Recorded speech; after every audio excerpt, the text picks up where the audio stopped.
Bienvenue aux élèves de 5e 1 et de 5e 2 du collège Charlotte Delbos de Tronget pour cette nouvelle séance dédiée à la séquence 5 d'histoire, les campagnes dans l'Occident médiéval. J'espère que vous allez tous bien, vos parents aussi, et que vous avez eu l'occasion de découvrir les deux séances précédentes, celle de la carte consacrée à la petite seigneurie rurale de Vimy, et ensuite la deuxième séance, les étapes de la construction des campagnes, c'est-à-dire la prise chronologique. Aujourd'hui, nous allons poursuivre comme si on était en classe normale avec la troisième séance consacrée à l'histoire des arts et qui nous permettra de mieux mesurer l'influence de l'Église dans les campagnes. Vous allez voir, les campagnes sont un monde dominé par l'Église, et quand on dit l'Église avec un E majuscule au Moyen-Âge, on veut parler bien entendu de l'Église chrétienne catholique, celle des croisades. Alors j'aurais pu choisir comme sujet d'étude, pourquoi pas l'église de Tronget, hein, parce qu'après tout on est tout près, ou prendre une église d'une des communes dans laquelle vous habitez, mais il y a une magnifique église pas très loin d'ici, dont il serait bon que vous ayez entendu parler. Peut-être que certains d'entre vous l'ont déjà visité lors de vacances, d'excursions avec vos parents. Il s'agit de l'église de Saint-Nectaire d'Auvergne, et la question, la problématique de notre séance va être la suivante. Que nous apprend l'église de Saint-Nectaire, merveille de l'art roman, sur l'empreinte laissée par l'église catholique dans les campagnes occidentales? Alors, l'art roman, je n'en dis pas plus pour l'instant puisque nous allons le découvrir un peu plus tard au cours de la séance.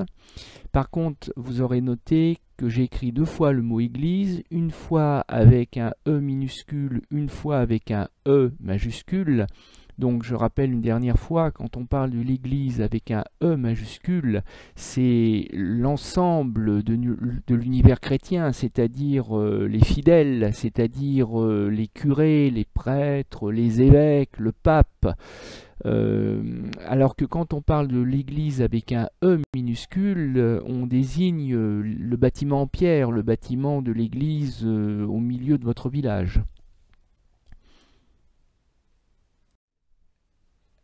Alors on a beau être en histoire, il est essentiel tout de même de commencer par situer dans l'espace, donc de situer géographiquement l'église de Saint-Nectaire, et comme vous pouvez le voir sur cette capture d'écran de Google Earth, nous sommes dans l'ancienne région administrative Auvergne.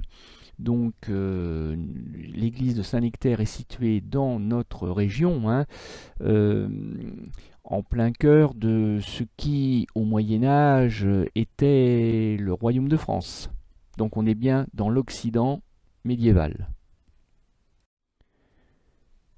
On change d'échelle avec cette nouvelle capture d'écran de Google Earth, et comme vous pouvez le voir, à vol d'oiseau, entre le collège de Tronget et l'église de Saint-Nectaire qui apparaît tout en bas de votre diapo, eh bien, à vol d'oiseau, j'ai tiré la ligne de Google Earth et on voit qu'il y a à peu près 90 km, allez, une petite centaine de kilomètres.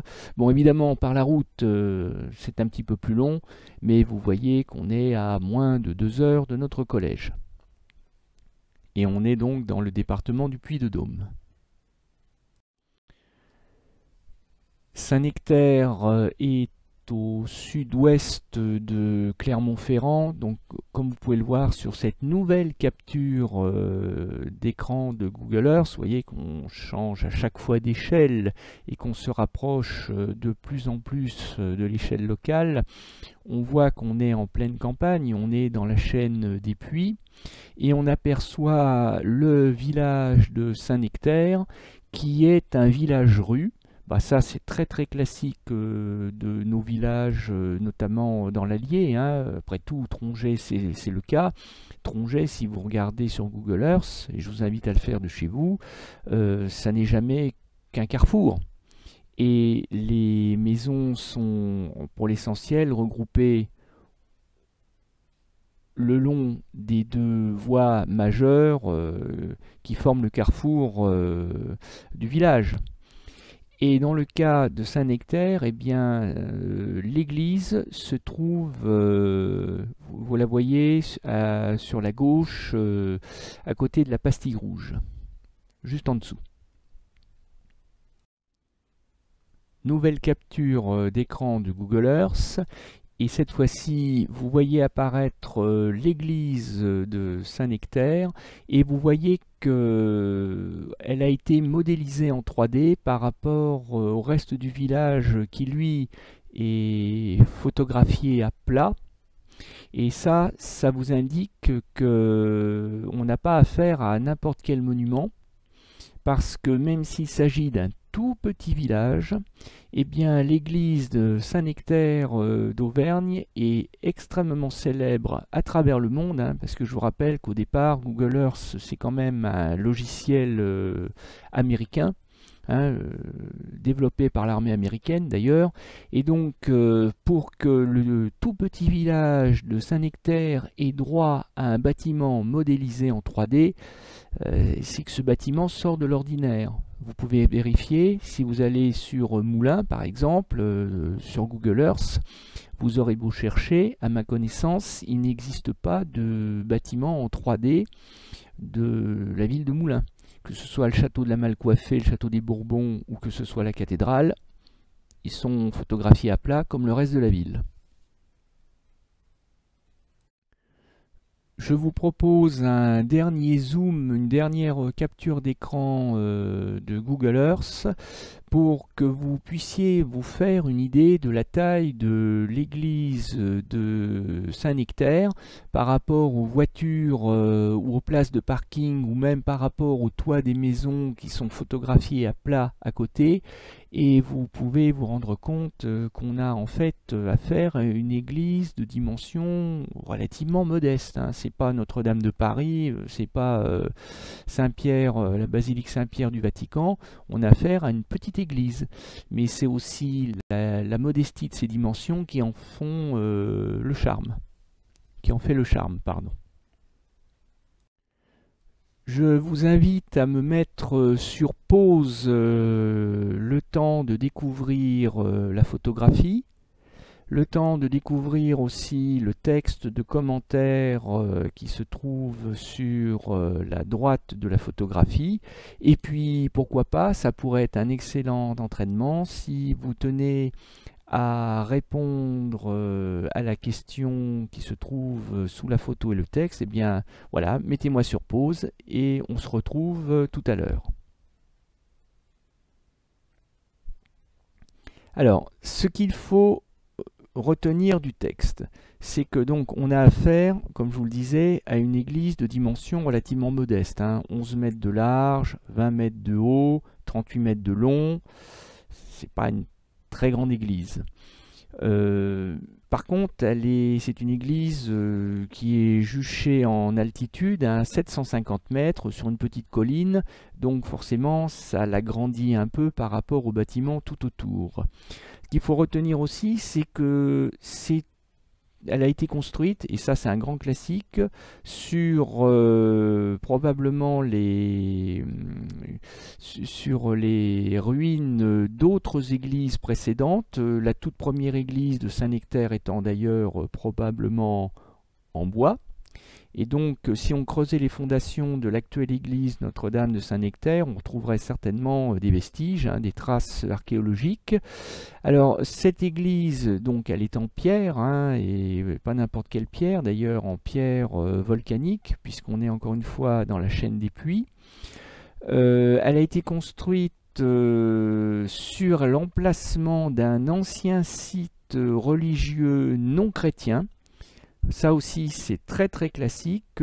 Quand des chrétiens sont venus apporter la parole du Christ aux locaux, aux Auvergnats, histoire de ne pas se fâcher avec les Auvergnats, parce que déjà, leur faire comprendre qu'ils adoraient des faux dieux, c'était peut-être pas tout à fait facile à accepter. Si en plus on leur faisait obligation de ne plus prier là où ils avaient l'habitude de prier, ça risquait de mal se passer. Donc ce qu'ont fait saint Austremoine, saint Nectaire et leurs disciples, quand ils sont arrivés en Auvergne, ça a été de dire, eh ben voilà, vous aviez l'habitude de prier depuis cette colline, vos faux dieux, et bien maintenant vous allez prier le vrai Dieu, mais vous allez continuer à prier à l'emplacement où vous aviez l'habitude de le faire, c'est-à-dire sur le mont Cornador, qui est appelé ainsi parce qu'il a plus ou moins la forme d'une corne. Voilà. Si vous le souhaitez, vous pouvez me mettre sur pause, le temps de revenir en arrière, c'est-à-dire sur la diapo précédente, ce qui vous permettra de compléter le tableau d'identité, la petite fiche d'identité de notre objet d'art du jour, c'est-à-dire l'église de Saint-Nectaire. Sinon, je vous invite à passer à la diapo suivante et vous aurez le corrigé.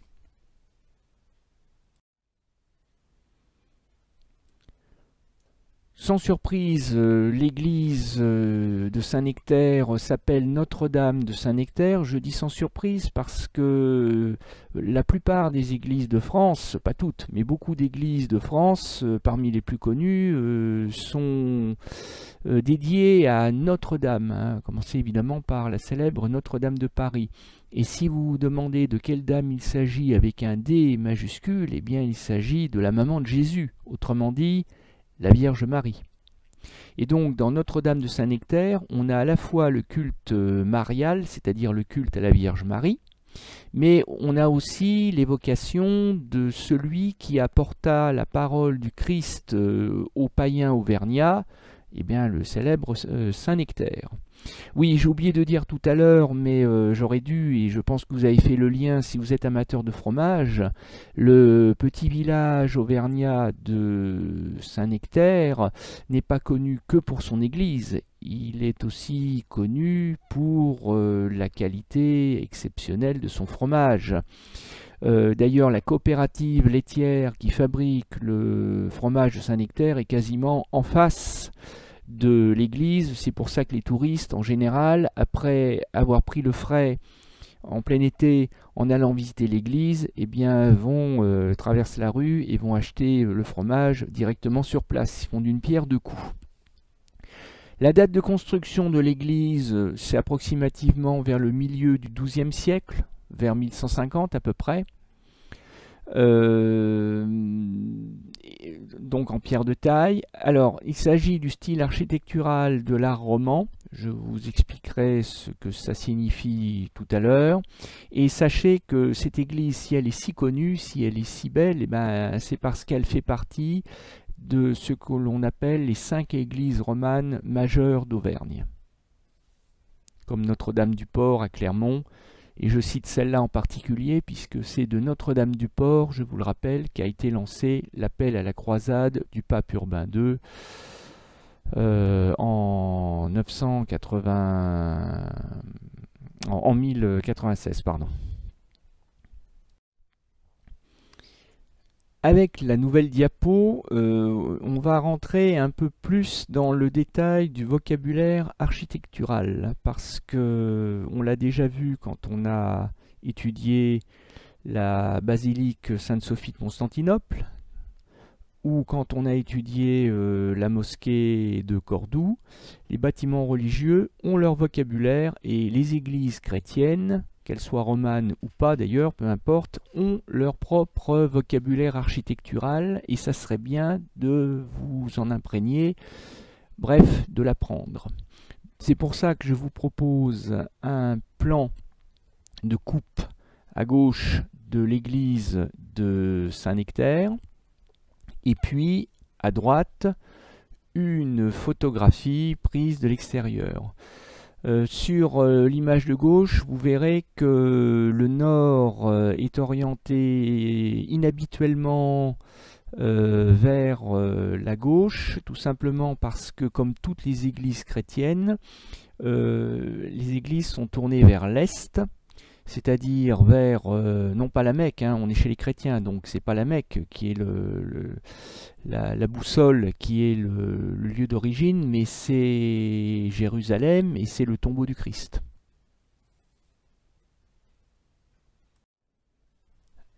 Intéressons-nous à l'image de gauche. Alors, qu'est-ce qu'il faut comprendre?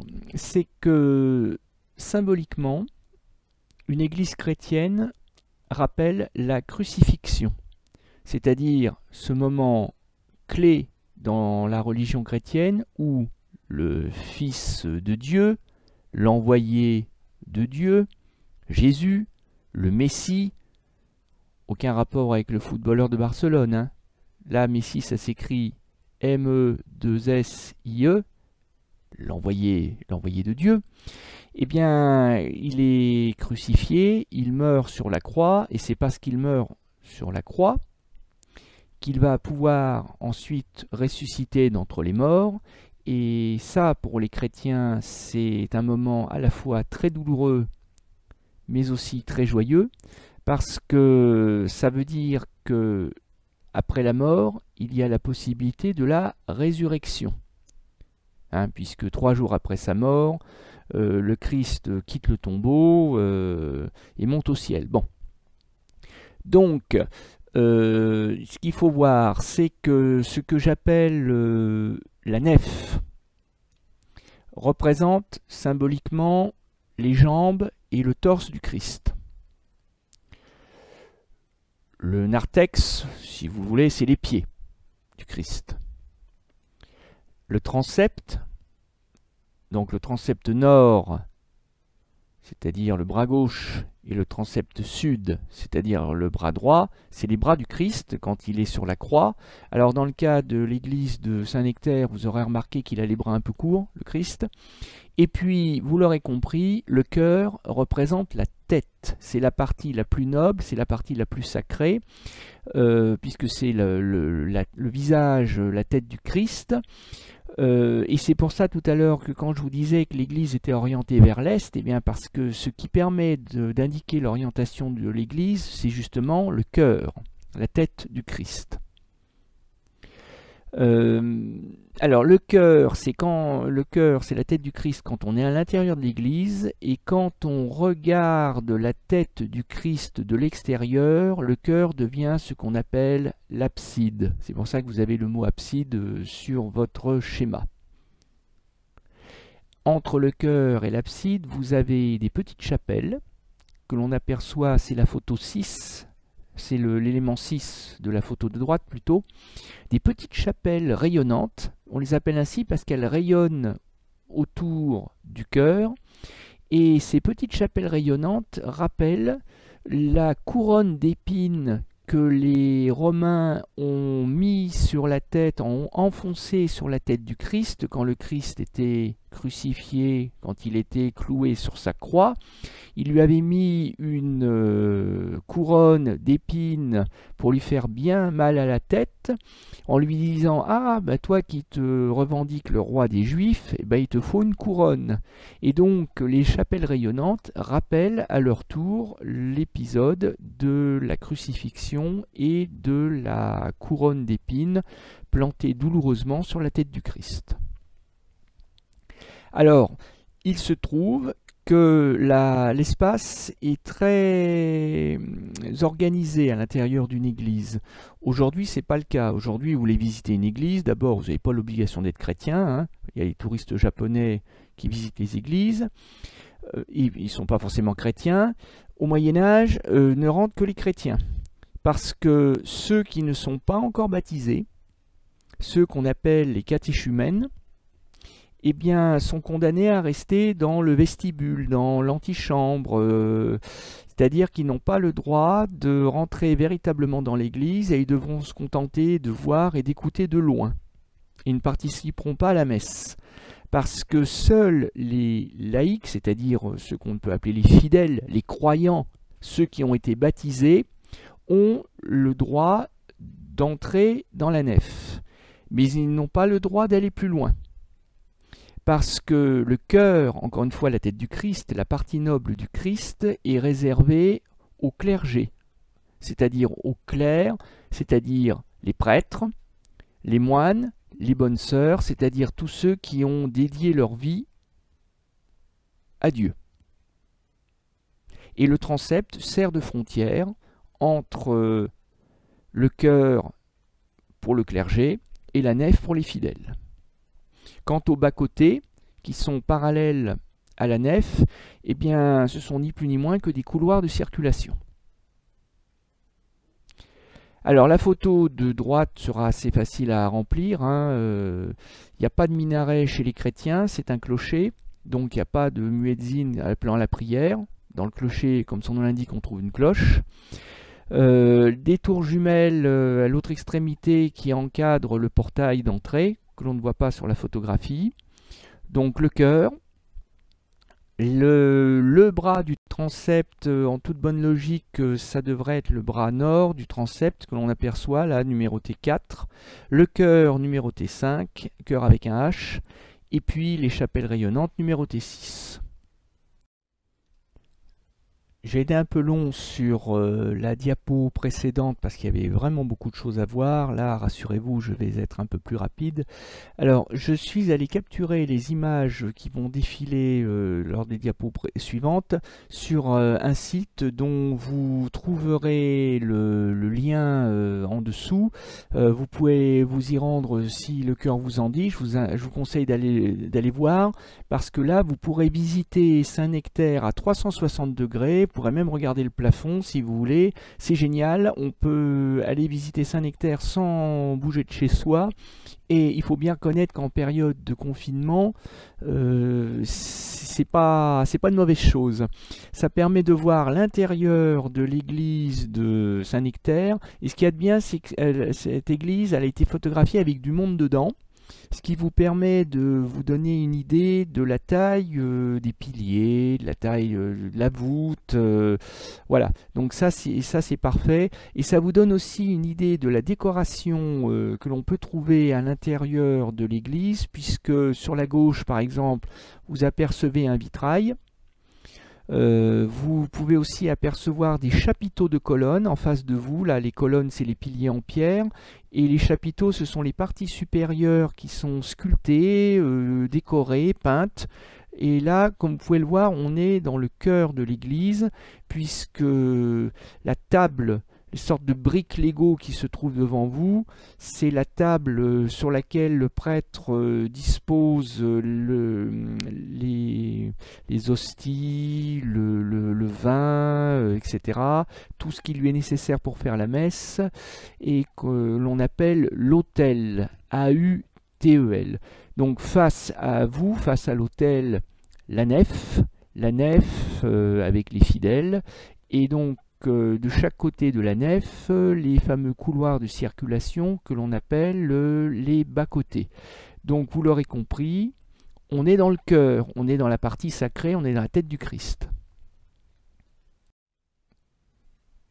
Alors on est au même endroit que sur la diapo précédente, mais j'ai profité du logiciel à 360 degrés pour retourner l'image, et là on voit donc véritablement le cœur, et vous voyez que on voit donc 4 piliers avec des chapiteaux sculptés magnifiques, et on aperçoit donc des vitraux disposés de chaque côté du chœur, et on aperçoit donc une sorte de couloir qui amène, formé donc délimité par les piliers, qui amène aux chapelles rayonnantes. On en voit une pratiquement en face, et donc le couloir qui permet de circuler tout autour du chœur et de se rendre d'une chapelle rayonnante à l'autre, c'est ce que l'on appelle le déambulatoire. Du reste, le verbe déambuler, ça veut dire, c'est aujourd'hui un synonyme de se promener, de flâner, autrement dit se déplacer. C'est une sorte de bas-côté, mais qui fait le tour non pas de la nef, mais qui fait le tour du chœur. Un dernier zoom sur l'intérieur de l'église de Saint-Nectaire. Juste pour vous dire que si on était par exemple dans la salle 3 ou dans un bâtiment tout neuf, très récent, on pourrait parler de plafond. Mais quand on est dans une église, on parle de voûte. Et c'est important parce que vous allez comprendre l'importance de la voûte dans la diapo qui va suivre. Et oui, si vous prenez la peine de regarder les 3 petites illustrations, eh bien vous vous rendrez compte que les hommes du Moyen-Âge, quand ils ont bâti leurs églises, ils se sont heurtés exactement aux mêmes difficultés que les hommes de l'Antiquité ou même du début du Moyen-Âge. Peut-être vous rappelez-vous ce qu'il est arrivé à l'église Sainte-Sophie de Constantinople, à peine construite sur ordre du basileus Justinien. L'immense dôme de l'église s'est effondré et il a fallu tout reconstruire. Tout simplement parce que c'est la loi de l'attraction terrestre, c'est la loi qui explique que vous pouvez faire tomber votre stylo de votre table, que tous les corps sont attirés par le sol et qu'il existe donc des poussées verticales de haut en bas, c'est les lois de la physique, les lois de Newton, des poussées qui sont invisibles, qu'on ne voit évidemment pas, mais qui sont bien réelles, et donc quand on construit une voûte, eh bien elle a tendance malheureusement à se déformer, c'est-à-dire qu'en fait les murs porteurs, les murs qui supportent la voûte travaillent, c'est-à-dire qu'ils ont tendance à s'écarter imperceptiblement, on ne le voit pas à l'œil nu. Heureusement, parce que si on le voit à l'œil nu, c'est que l'effondrement est imminent. Non, les murs travaillent sur des années, sur des décennies, parfois sur des siècles, mais les murs travaillent et ils ont tendance à s'écarter l'un de l'autre. Et malheureusement, un jour, moins bien fait qu'un autre, à force de s'écarter l'un de l'autre, les murs finissent par s'écrouler sur la tête des gens. Alors, ce qui fait que les voûtes tiennent, c'est d'abord que la pierre qui se trouve la plus à la verticale, c'est-à-dire au milieu de la voûte, celle qui est marquée A, et qu'on appelle la clé de voûte. C'est une clé qui tient toutes les autres pierres. Tant que la clé de voûte tient, la voûte tient. Le jour où la clé de voûte s'effondre, toute la voûte s'effondre. Mais pour éviter que la clé de voûte ne s'effondre, il faut absolument empêcher l'écartement, le travail des murs. Donc du coup, au Moyen-Âge, on a une solution qui est toute simple, qui est assez coûteuse et qui rend les bâtiments en général assez trapus, assez disgracieux, pas toujours, mais bon, c'est qu'on fait des murs extrêmement épais, et que ces murs très épais, on les double par des contreforts qui ont pour mission de se plaquer au mur et d'empêcher les murs de s'écarter. Et pour finir, par précaution, pour éviter d'affaiblir les murs ou les voûtes, on évite de les percer par des fenêtres. Parce que chaque fois qu'on perce une fenêtre dans un mur, on affaiblit la structure du mur. C'est assez simple à comprendre. Si vous faites des gruyères, si vous faites un mur en gruyère, le gruyère risque à un moment ou à un autre de s'effondrer. Là encore, c'est une loi de la physique. Tout à l'heure, dans la problématique, je vous ai parlé de l'église de Saint-Nectaire d'Auvergne comme d'une église romane. Alors il est temps pour moi de vous expliquer la signification du terme. Alors déjà, roman, romane, comme vous en doutez, ça a un lien évident avec la romanité, c'est-à-dire l'Empire romain. Tout simplement parce que les techniques de construction de l'art roman sont très directement héritées des techniques de construction des ingénieurs et des bâtisseurs de l'Empire romain de l'Antiquité, tout bêtement. Et il se trouve que ces techniques contribuent à faire pousser, si je puis dire, des églises qui ont une forme de voûte très particulière, dite voûte en berceau, c'est-à-dire en demi-cercle. Et que du coup, les arcs de pierre, vous savez, les arcs avec les fameuses clés de voûte, les arcs de pierre qui encadrent les voûtes sont eux-mêmes en berceau, c'est-à-dire en demi-cercle. On peut dire aussi en anse de panier. Hein, vous voyez là les paniers avec lesquels Papy Mougeot va faire ses courses au marché. Eh bien, les paniers en osier, ils ont une poignée arrondie sous laquelle on peut glisser son bras. Eh bien, voilà, c'est la même forme. Et ça, c'est typique des constructions de l'art roman. Donc les murs sont porteurs, c'est-à-dire que c'est eux qui soutiennent le poids de la voûte, et encore une fois, on met des contreforts en appui des murs pour empêcher les murs de s'effondrer. Voilà, c'est ça la technique dite romane. Alors, il est temps de prononcer quelques mots sur la décoration des églises romanes, parce que là encore, la décoration romane sera différente de la décoration des églises gothiques qui succéderont aux églises romanes. Les églises romanes, c'est le 12e, c'est le fin 11e jusqu'au milieu du 13e siècle. Après, on abandonnera l'art roman pour l'art gothique, mais ça, je vous l'expliquerai dans une autre séance, dans une autre séquence, et je l'espère, quand nous serons tous réunis en salle 3. Alors en attendant, vous pouvez remarquer deux sortes de chapiteaux. Donc je vous le rappelle, hein, les chapiteaux, ce sont les décorations sculptées au sommet des piliers.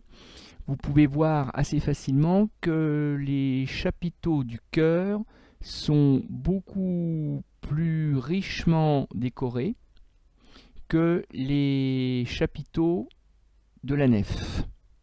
Les chapiteaux de la nef, ce sont des décorations de feuilles relativement simples à sculpter, alors que les chapiteaux du chœur que vous avez au premier plan, en haut à gauche et en haut à droite, représentent des êtres humains, le Christ par exemple, des personnages, représentent des bâtiments, représentent des animaux, pourquoi pas, des décors végétaux beaucoup plus détaillés, beaucoup plus complexes, donc beaucoup plus coûteux.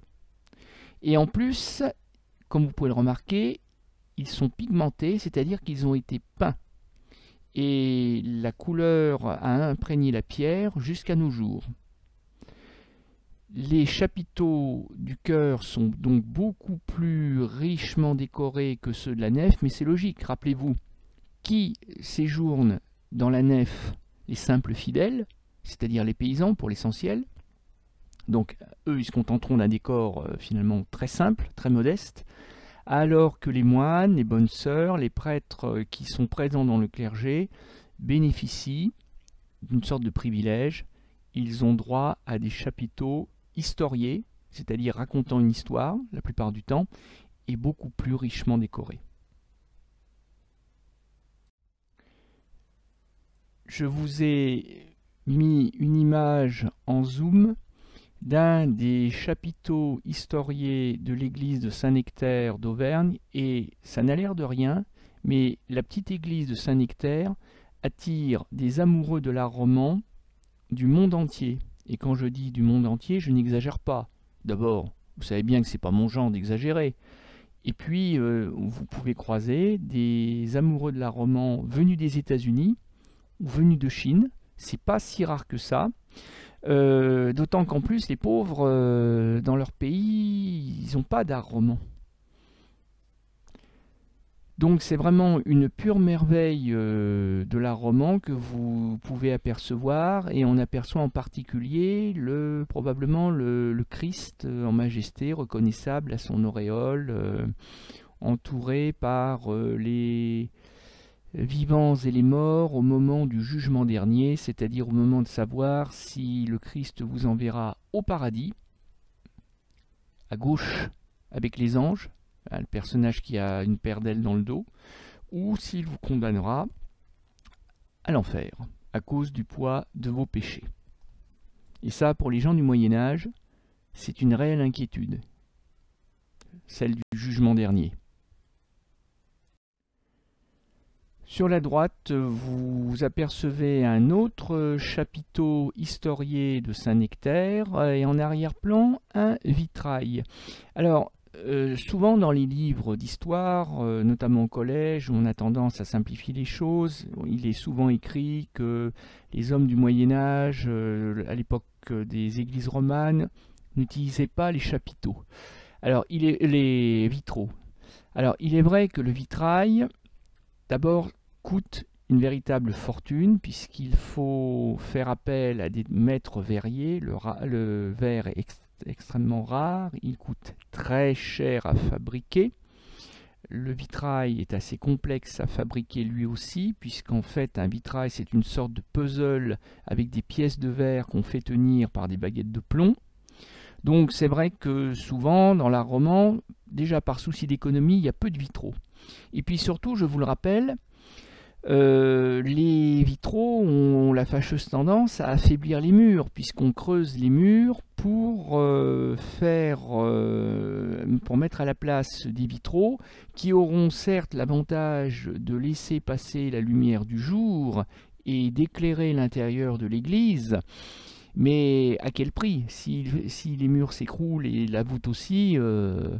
Donc c'est pour ça que souvent les églises romanes sont assez sombres, parce qu'on n'utilise pas des vitraux, on utilise des fresques, c'est-à-dire du nom italien à la fresca, c'est-à-dire que l'on peint directement sur le mur, quitte à encadrer le dessin, la peinture faite sur le mur par des torches qu'on allumera pour permettre aux gens de distinguer le dessin de la fresque dans la pénombre. Mais le problème des fresques d'ailleurs, c'est que quand le mur commence à prendre de l'humidité, quand il commence à se désagréger sous l'effet chimique du salpêtre, quand il tombe en morceaux, eh bien la décoration de la fresque également. C'est pour ça que les fresques sont très difficiles à conserver et que dans les églises romanes, on les devine plus qu'on les voit. On voit des taches de couleur, parfois, qui correspondent à des fresques aujourd'hui quasiment effacées. Par contre, ce qui n'a pas été effacé, ce qui est une pure merveille, c'est ce qu'on appelle les reliquaires. Vous en avez un à gauche, vous avez une statue reliquaire. Alors au départ, c'est une statue de bois. C'est une statue de bois représentant la Vierge Marie et l'enfant Jésus, qui vous regarde avec une fixité assez troublante. Donc ça, ce sont des statues qui sont dédiées à la Vierge Marie et pour lesquelles on peut adresser des prières. Vous voyez d'ailleurs au passage que sur cette statue, le manteau de la Vierge est bleu, à fleur de lys, comme si elle était la reine de France. Mais la décoration la plus importante au Moyen-Âge, ou du moins celle qui fait venir les croyants de parfois très loin, c'est ce qu'on appelle les reliques. Vous avez ici un buste reliquaire de Saint Baudime. Alors Saint Baudime, c'était un des compagnons de Saint-Nectaire, un de ceux qui ont apporté la parole du Christ aux païens auvergnats. Alors, on appelle ça un buste reliquaire, puisque Saint Baudime n'est pas représenté en entier, hein. Vous voyez qu'il a été coupé entre guillemets à la taille. Et en fait, à l'intérieur de cette statue de bois et de cuivre doré, qui imite l'or mais qui n'en est pas, eh bien, il y a soit un os, soit des cheveux, soit pourquoi pas des rognures d'ongles, enfin peu importe, quelque chose qui a appartenu au corps du saint. Et au Moyen-Âge, c'est extrêmement important parce qu'on est persuadé, les chrétiens, les croyants sont persuadés que toucher ce qui a appartenu à un saint, ça peut être aussi un objet qui lui a appartenu, c'est une sorte de porte-bonheur, c'est s'attirer la bonne grâce du saint qui vous observe depuis le paradis, et c'est peut-être se donner davantage de chances d'aller au paradis une fois mort et d'éviter les flammes de l'enfer. C'est pour ça que vous avez des croyants qui parfois traversent des pays entiers, parfois toute l'Europe. On les appelle les pèlerins puisqu'ils partent en pèlerinage. Eh bien oui, il n'y a pas que les musulmans qui font des pèlerinages. Donc les pèlerins chrétiens, ils ne se rendent pas à la Mecque, ils se rendent dans un certain nombre d'églises. Alors les pèlerinages les plus connus, je vous les citerai tout à l'heure, mais là vous voyez sur ce tableau du XVe siècle, donc l'extrême fin du Moyen-Âge, vous voyez des handicapés, vous voyez quelqu'un qui est quasiment mort, qui est allongé dans son cercueil, et tous viennent prier, ils ont tous une bonne raison de prier. Après tout, le Christ multipliait les miracles, donc pourquoi est-ce que le paralytique ne retrouverait pas ces mouvements? Pourquoi est-ce que l'aveugle ne retrouverait pas la vue? Pourquoi est-ce que la femme qui n'arrive pas à tomber enceinte ne serait pas miraculeusement enceinte? Pourquoi est-ce que le mort ne retrouverait pas la vie, etc. On dit bien que l'espoir fait vivre, et ce qui caractérise la chrétienté, c'est l'espoir, encore une fois, d'une vie meilleure dans l'au-delà et d'une vie après la mort, ce qu'on appelle la résurrection.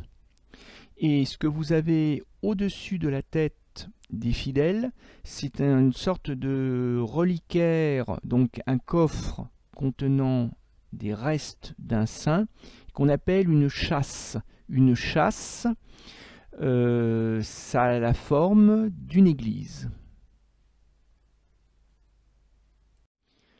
Sur la droite, vous avez une magnifique statue en bois représentant un pèlerin chrétien, alors facilement identifiable à sa pèlerine, c'est-à-dire son long manteau de voyage. Pèlerine, pèlerin, vous voyez l'origine du mot. Sa besace, c'est-à-dire le sac dans lequel, c'est un peu le sac à dos de l'époque, sauf qu'on le porte à la taille, dans lequel il emmène le moins d'objets possible. Visiblement, il a une Bible à la main, mais c'est à peu près tout, parce que le pèlerin se déplace à pied, donc plus il voyage léger, mieux c'est. Il a un chapeau pour le protéger aussi bien des rayons du soleil l'été que de la pluie l'hiver. Et surtout, il a son célèbre bâton de pèlerin, ce qu'on appelle le bâton de pèlerin, qui l'aide à marcher quand il est fatigué, quand la pente devient raide, mais aussi et surtout qui l'aide à se protéger des mauvaises rencontres, c'est-à-dire les bandits, qui peuvent toujours être tentés de dévaliser les pèlerins, ou alors tout simplement pour éloigner des loups, qui pourraient être tentés de le dévorer. Et vous avez sur la carte d'à côté, sur la gauche, vous avez les principaux lieux de pèlerinage. Vous avez Rome, évidemment, puisque c'est le tombeau du premier pape, le pape Pierre, le Saint-Pierre, le fameux Saint-Pierre de Rome, dont le tombeau est conservé à Rome, capitale de la chrétienté. Mais vous avez aussi et surtout celui de Saint-Jacques de Compostelle dans le nord de l'Espagne. Et à Saint-Jacques de Compostelle, quand on a fini le pèlerinage, on descend sur la plage de Compostelle et on ramasse une coquille que l'on clouera ensuite sur son chapeau. C'est le cas pour le pèlerin de la statue. Et cette large coquille qui fait que vous faites comprendre à tout le monde que vous avez fait le pèlerinage à Saint-Jacques de Compostelle, et bien cette coquille, c'est ce qu'on appelle encore aujourd'hui une coquille Saint-Jacques. Une dernière question à se poser, mais qui est une question importante tout de même. Mais à quoi peut bien servir une église?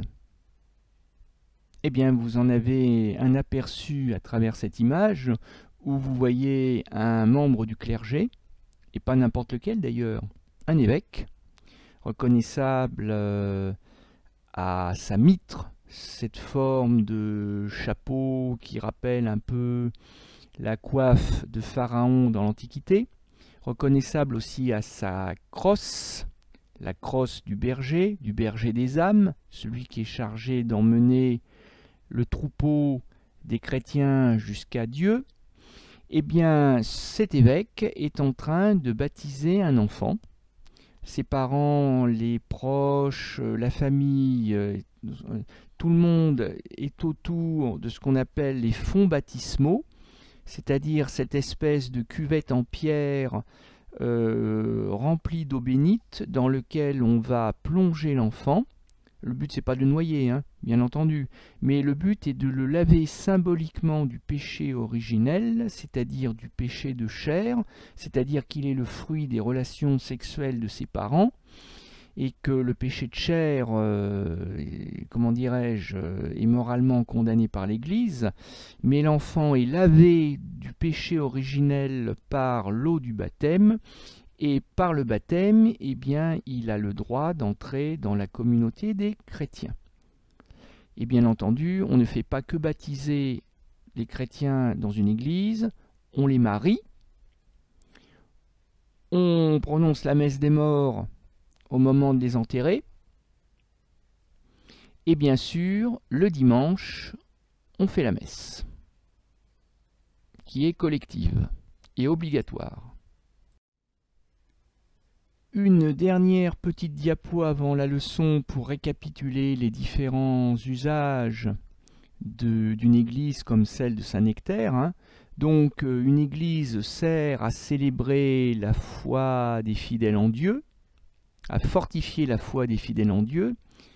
Quand on admire la maison de Dieu, on ne s'imagine pas que Dieu puisse ne pas exister, on ne se pose même pas la question. On célèbre les rites catholiques, c'est-à-dire, alors le mot rite, c'est-à-dire les pratiques religieuses, le fait de baptiser, le fait d'assister à la messe, éventuellement de communier, à Pâques et à Noël en général, le fait d'aller célébrer le culte des reliques, dont j'ai parlé il y a quelques instants, et puis c'est tout bêtement offrir à Dieu et à ses fidèles une maison commune, puisque c'est la maison de tous les chrétiens, digne de lui avec un L majuscule, puisqu'on parle de Dieu.